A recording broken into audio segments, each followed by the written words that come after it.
Very similar to Renee's story is the one of Harry Hoxsey, a Texas businessman whose father had passed on to him an herbal formula that would reveal highly effective against cancer.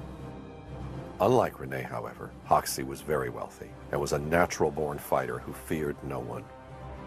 This set the premise for one of the most prolonged and virulent fights between an American citizen and the medical authorities in the history of the United States.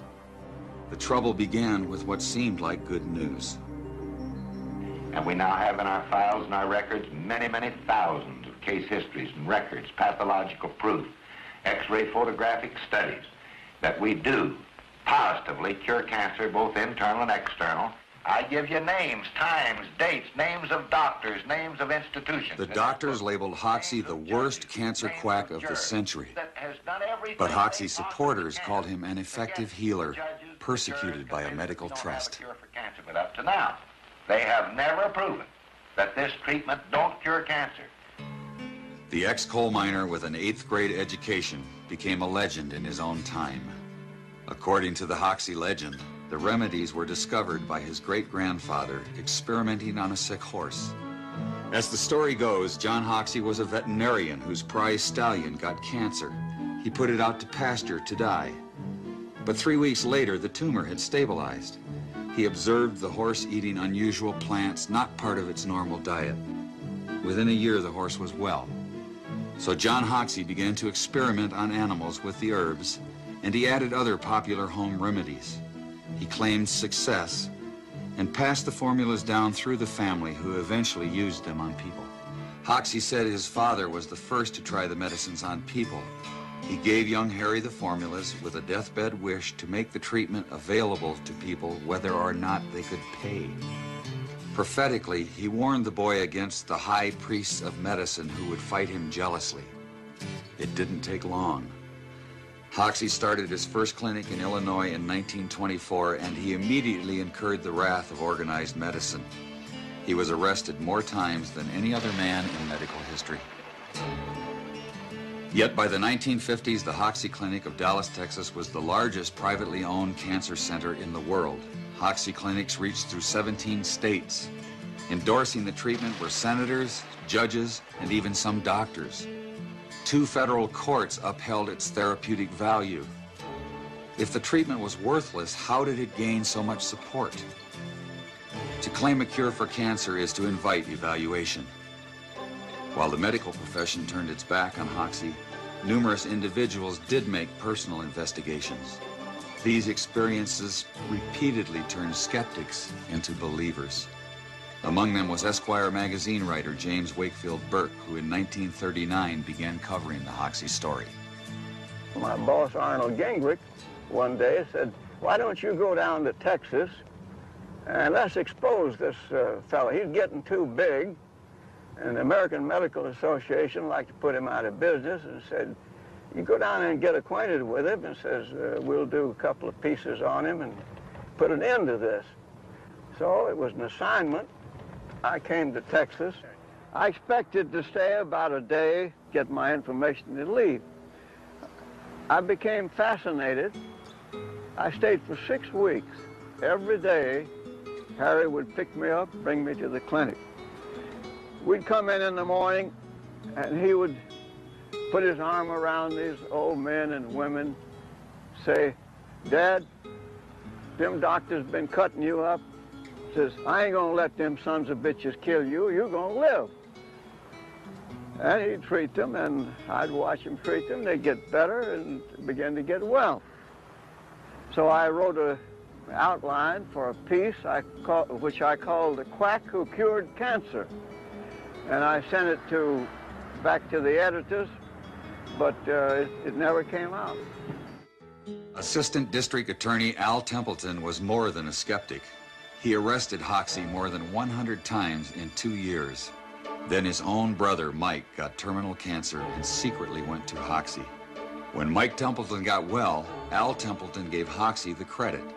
Hoxsey's prosecutor became his lawyer. More and more people kept supporting Hoxsey's claims of a cure. His boldest promoter was Christian evangelist Gerald Winrod. His radio broadcast reached millions of listeners with sensational reports of Hoxsey's mounting successes.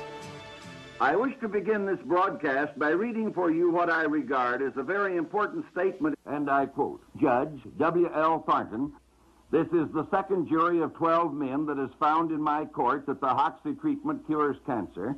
10 doctors found that the number of cures reaches into the thousands.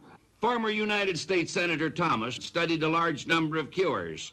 I had made my own investigation, had satisfied myself that cancer was really being cured by the Hoxsey method.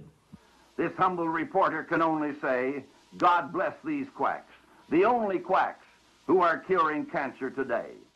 But a new cancer treatment needs more than personal investigations to gain acceptance. It needs a formal scientific review. And when I say to you, all I want is to have them come here. The American Medical Association, the Pure Food and Drug, the federal government, anybody, come here and make an investigation. And if I don't prove to them beyond any question of a doubt that our treatment is superior to radium X-ray and surgery, then I will lock the doors of this institution forever. But the medical profession did not respond to his call.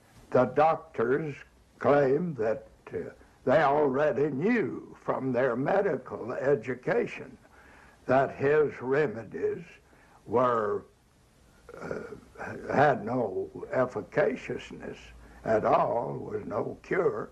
They were just set in their ways and adamant in their beliefs. According to Hoxsey, there was a more sinister reason the medical profession wouldn't investigate. Hoxsey said the AMA doctors invited him to demonstrate the treatment. Among them was Dr. Morris Fishbein, editor of the influential AMA journal. According to Hoxsey, the day after his successful demonstration, a high AMA official asked to buy the rights to the formulas. The alleged offer would have given all rights to a group of doctors, including Dr. Fishbein. Just like Rene, Hoxsey turned down the offer because he could not get the guarantee that the formula would have been made available for free to anyone who ever needed it. But one thing was certain. Hoxsey had made a very powerful enemy. By crossing swords with Dr. Fishbein, he alienated the most influential figure in medicine. Dr. Fishbein held a unique position. As journal editor, he controlled the main income-producing organ of the AMA and thus the organization. He also published the accepted standards of medical practice. After the Chicago incident, Dr. Fishbein blackballed Hoxsey by branding him a quack in the journal. It commented that Hoxsey's most enthusiastic supporter was the local undertaker. The AMA attack was relentless. Dr. Fishbein and Hoxsey would battle each other for 25 years to come in a drama of national dimensions. But rather than settling the dispute through scientific means, they played it out in the media.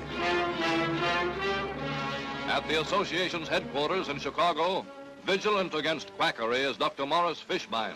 There is no serum, drug, or combination of drugs that we know that will definitely cure cancer. When Hoxsey approached the National Cancer Institute for an investigation, the agency refused. The NCI said his medical records were incomplete. Hoxsey said doctors refused to supply necessary records because of Dr. Fishbein's influence. The government concluded it would be a waste of public funds to investigate. Having struck oil in Texas, Hoxsey offered to pay for a test himself. His challenges were putting Dr. Fishbein under public pressure, and the doctor fought back hard in the public arena. But when he wrote blood money for the Hearst Sunday papers, he went too far.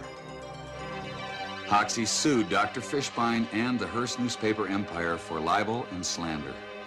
He didn't seem to stand a chance. The nation's most notorious quack faced a who's who of American medicine. Surprisingly, Harry Hoxsey became the first man ever to win a judgment against Dr. Fishbein and the AMA. Dr. Fishbein had to resign from his post at the AMA. But the Hoxsey-Fishbein trials held an even more shocking revelation. Dr. Fishbein admitted in court that Hoxsey's supposedly brutal pastes actually did cure external cancers. The most dangerous external cancer is melanoma. It can spread rapidly through the body. Doctors advise extremely radical surgery. Even so, melanoma is often fatal. We have more positive proven cases of melanoma in our records and our files and the patients to talk to that have been cured in this institution than any institution in the world, and that's a broad statement, but we have the facts to back it up. Hoxsey went as far as producing his own movie to make his voice heard from the medical profession. It would be an innovation to men of the medical profession if, instead of devoting so much time and money to court trials, sniping tactics, and smear campaigns, they would come to the clinic, do some investigating, check into our methods, speak to some of our patients. Then they would understand why our treatment has been as effective and, in most cases, far more successful than anything they've had to offer as a solution to the cancer problems. But instead of accepting the invitation, the medical establishment escalated the war. Mildred Nelson has directed Hoxsey's clinics from the beginning. But he was never investigated except in a criminal type of a way to see what he might be doing wrong. The Food and Drug have always been famous for harassing the Hoxsey patients. Go to people's houses, take their medicine when it was delivered to them, talk to them, tell them they were doing wrong. But when the government couldn't stop Hoxsey in court, the FDA decided to take unprecedented action.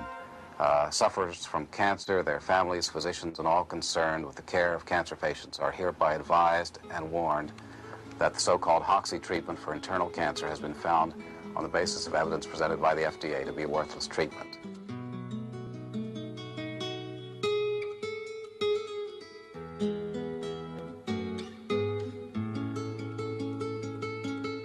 And it was so successful that the